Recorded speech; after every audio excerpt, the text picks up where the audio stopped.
Hello, we are live. This is Live with Michelle Van, where we talk about health, wealth, and spirituality. Today we are here with Janet Federico. Hey, Janet, how you Hey, doing? I'm good. How are you? Amazing. So let the world know who you are and what is going on in your world. Sure. So I am the owner and illustrator for Owl Medicine Design, where it's Owl Medicine Design by Tony Federico, because my nickname is Tony. And in the art world, I go by Tony. And I do surface patterns and freelance graphic design, freelance illustration. I'm a podcaster and educator. So that's me. Amazing.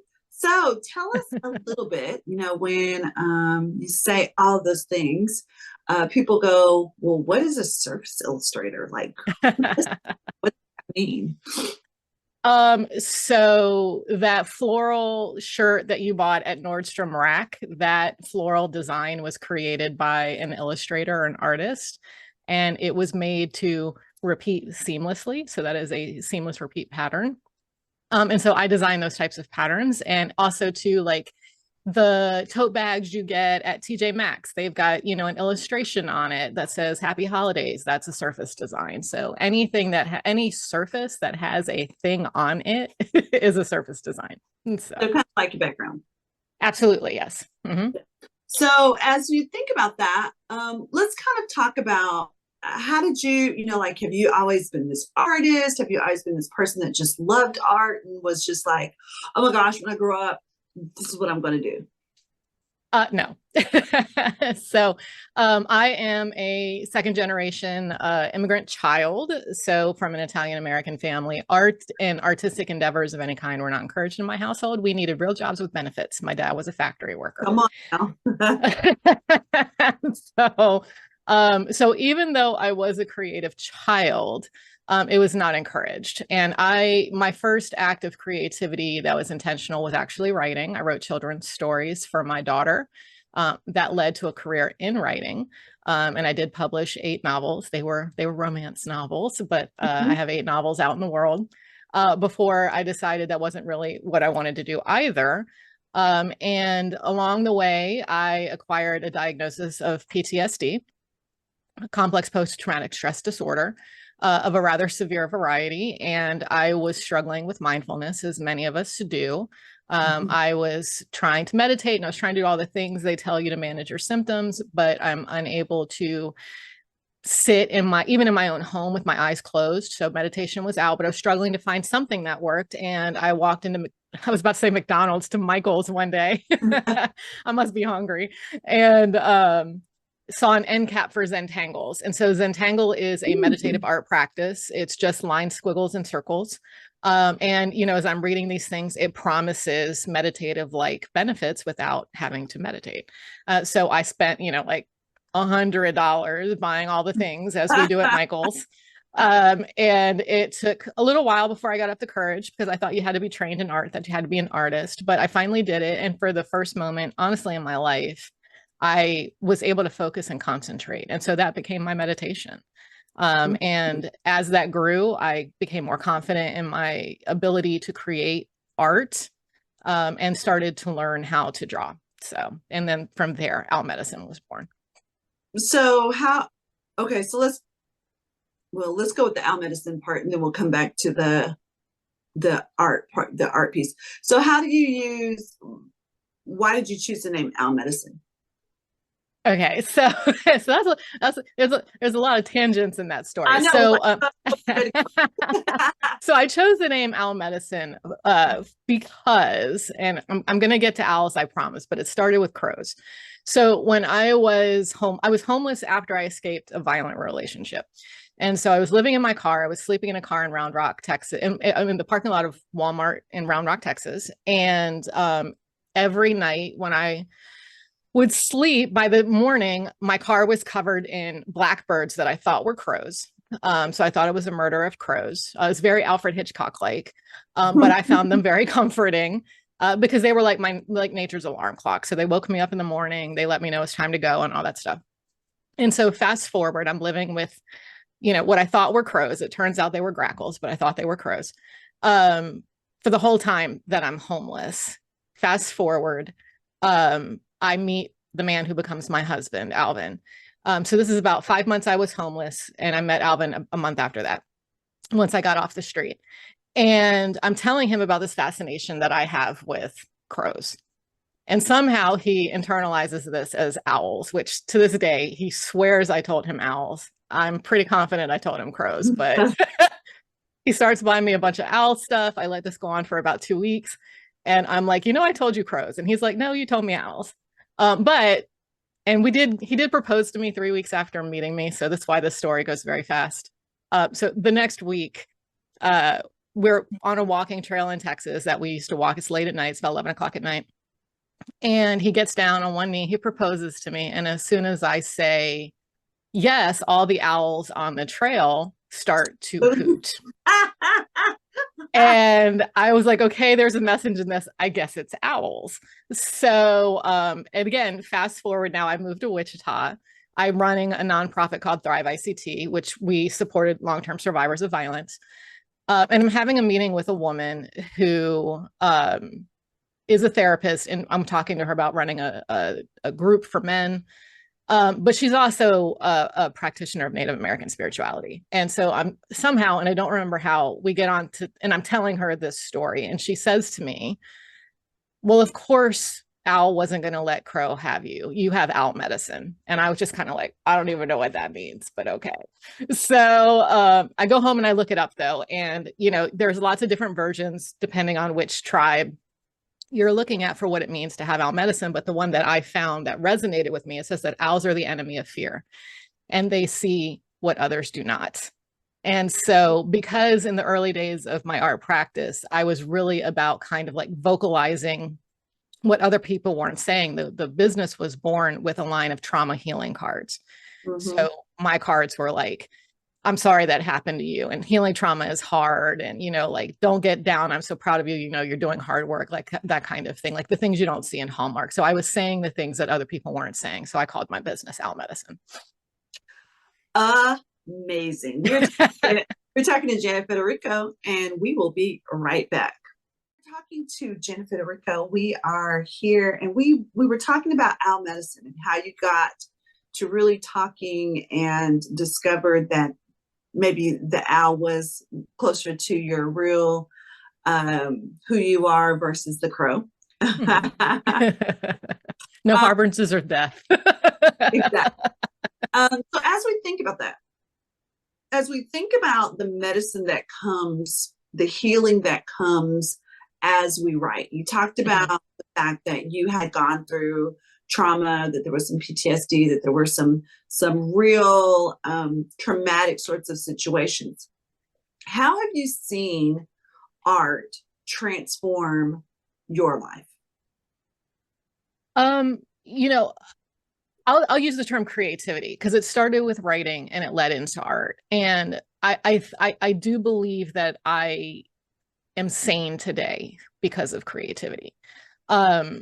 There's a lot of science that goes into how neuroplasticity and the things, in our brain are transformed through writing specifically. Mm-hmm. And so in the early days, when I was doing all the research and learning what trauma was, and I discovered this, there's a man, Louis Mail Madrona, who wrote Coyote Wisdom. Mm-hmm. And he's kind of like the father of like narrative psychology. And so I started using writing, as a way of just processing, like just getting my thoughts out, because I am a person, I don't think this is true for everybody, but for me, once it gets on paper, it's out of like, I don't even remember what I wrote. It's gone, it's out of my head. And so I really needed that in the early days because of the symptoms I was experiencing were very severe and it was hard to manage. And so, but then I met and was talking through the work that I was doing in Thrive with a lot of therapists and psychologists and other people that do narrative psychology. And I learned there is somewhat of a formula that you can use to process traumatic memory, which is different from regular memory. So traumatic memory is not processed and categorized, which is different from how, like, if you try to remember what you had for breakfast today. So, and I started applying that process and was also actively working with my therapist as I'm doing Mm-hmm. this, and began to see that I was able to manage my symptoms much better. Mm-hmm. And then once I found Zentangle, and now I'm adding this artistic expression to it, I began to notice that on the days where my symptoms were really strong, that literally the color of my art was darker, right? So like there was more Mm-hmm. blacks in it, and there was more grays, and there was more shading, and there was like stronger areas of darkness compared to the days where I was feeling lighter, and I'd have a lot more white in the, you know, where I was leaving white space in the shapes. And so I began to see that my emotions were coming through Mm-hmm. in the art that I was doing. You know, and then even to this day, now that I have more training and I can actually draw like the pictures that I see in my head, you know, I can see the differences. Then like I have a painting that I did of a woman, and she's in Louboutins, and she's in these great little Mm-hmm. jeans, but she's got like a ball and chain, and on that the ball is the word trauma, right? So like I can be much more evocative now than just lines and circles and squiggles, but the truth of my reality is still coming through in art, and that is healing in and of itself. So So as you see this process, you see the process of healing, you see the process of going through um, this this maze that feels somewhat um, untethered in some ways, but in other ways is still somewhat being guided by the trauma that never goes away, but is always, but can be put to bed and can be at bay. How do mm-hmm. you help other women really talk through, work through those pieces? And is there a way that that art is a piece of that, or I creativity? I won't necessarily just narrow it down to the art. yeah, I think that the thing that's important is that marks on paper is creativity, right? And so Mm-hmm. for I think too many people, when we use terms like art therapy or, you know, creativity or any of those things, they go to, and I know I did it first, they go to like, you know, I walk into a museum and I see that painting, that's art, you know, Mm-hmm. or, you know, I walk into Hobby Lobby and they've got the cute little, you know, illustration, that's art. No, marks on paper is also art. I remember when I was getting my protective order, I just drew circles, Mm-hmm. pages and pages and pages and pages of circles while I waited. They were different sizes, they were different thicknesses, but while I waited for the ruling on whether I was going to get this protective order, I just drew circles. Mm-hmm. But the connection of my pen to paper, the sound of it, these are grounding things, right? And so, Mm-hmm. you know, so I'm managing my anxiety, you know, my perpetrator's in the room with me, you know, I'm trying to wait and see if I'm going to be protected from him, but you know, I'm being able to ground through pen to paper. And so for anyone out there, I would say like if you feel, even if it's just your doodles, I mean, those are helping you take what's in your brain and put it on paper, even if it's abstract. It doesn't, you don't have to draw that thing, but like if you're doodling, if you're writing, if you can even write 4 sentences, what happened, what did you believe about it, what's changed since then, what do you think, you know, what is that, how does that change things for you now, then you've helped process your trauma, right? So like those things are all, anybody can do that. And I would say more than anything else, it's for you. I have transitioned into a commercial art practice where I'm selling my art. But to process pain through art, it's for you. Nobody has to see it. All right. Just one of the things that you said in our last segment that I think is important is that art is doesn't necessarily have to look like what somebody else's interpretation. Art is an interpretation all of its own. You didn't say Mm-hmm. that. That's how I Right. interpret that. That's my That's interpretation. your interpretation. That art is one of those things that is subjective, and that Yeah. is it really is about what you see and how you feel. As you said that you began with writing. Mm-hmm. kind of, where are you at with writing? I know that you said that you had books out. Kind of talk to us a little bit about that writing piece. Sure. So I was a professional writer from 2004 to 2000, I want to say 16. I think I published my last novel in 2016. I did really well. I hit the top 34 in Amazon's paid with my debut novel. Romance novels have a formula, though, right? I mean, so romance novels have a formula. I got really bored of the formula. Mm-hmm. I wrote two literary novels after that. But I came to the understanding that I was writing because I was afraid to try and draw. And Mm-hmm. drawing was what I really had a passion for. And I'm a serial entrepreneur, like so many people are. I was doing all these different things. I have a varied educational background. And then one day I was feeling very frustrated, feeling very pulled in a lot of different directions. And then I had this one question kind of bouncing around my head, like, where are you willing to put the work in? And I was willing to put the work into art. And so I slowly divested myself of the other activities in a professional sense. I still write, I blog. I have a blog called Sketching the Truth, where all of my nerdy musings about art and life go. Lots of reviews on, teaching and things like that. Are the classes that I take are there. So there's that. So I still write.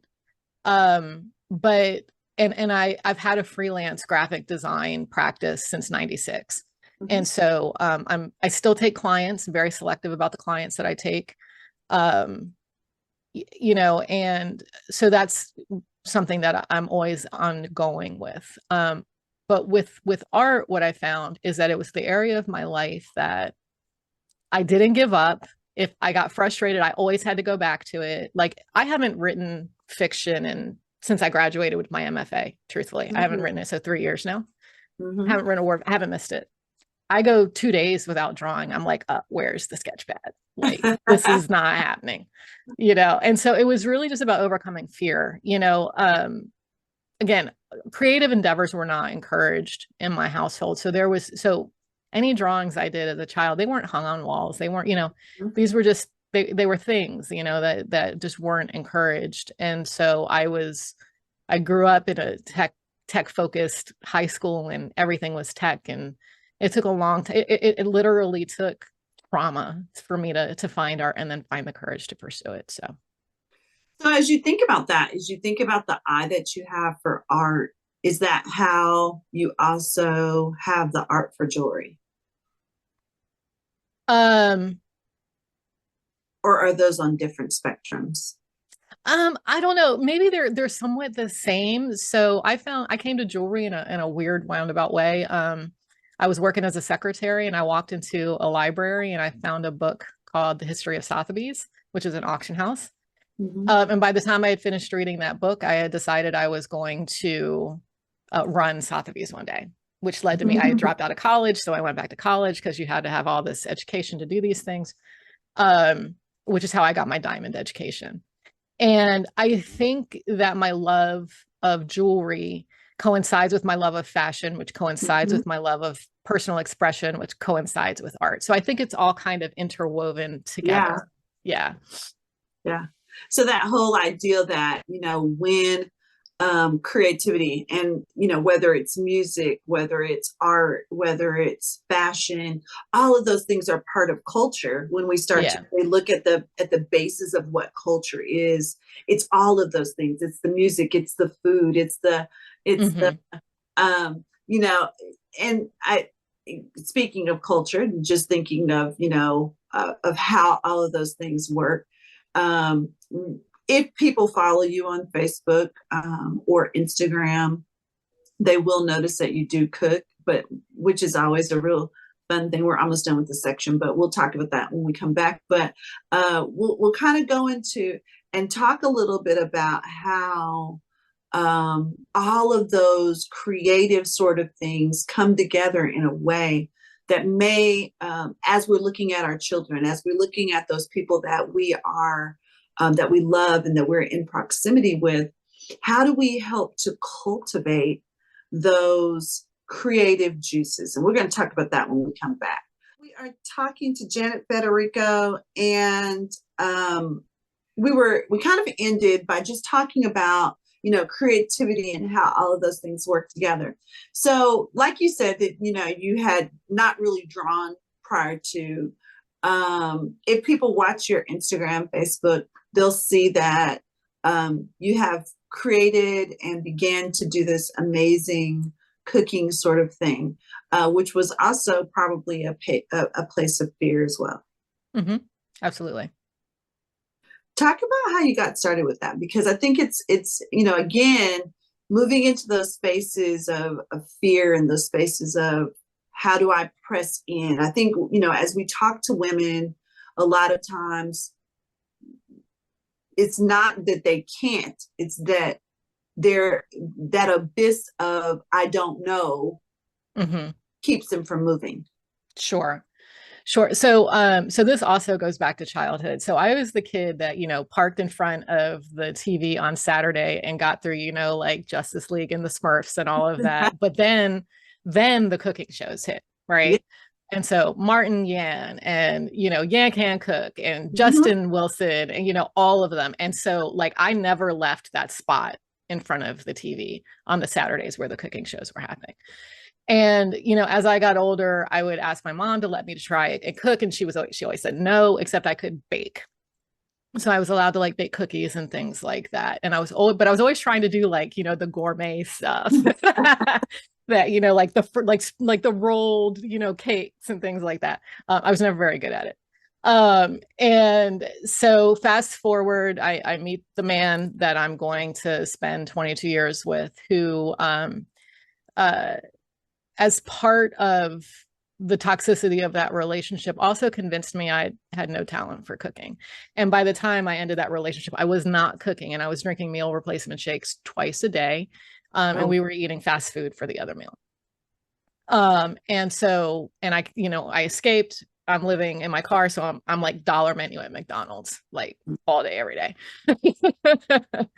It's a surprise I didn't end up like the guy from Supersized, like at, right.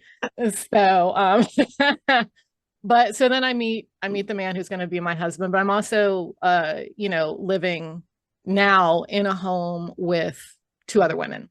Mhm. I rented a room, and I had to feed myself is what it really came down to. And so I was doing this on a very limited budget, working two jobs, having to support, anyway, we won't go into those details, but anyway.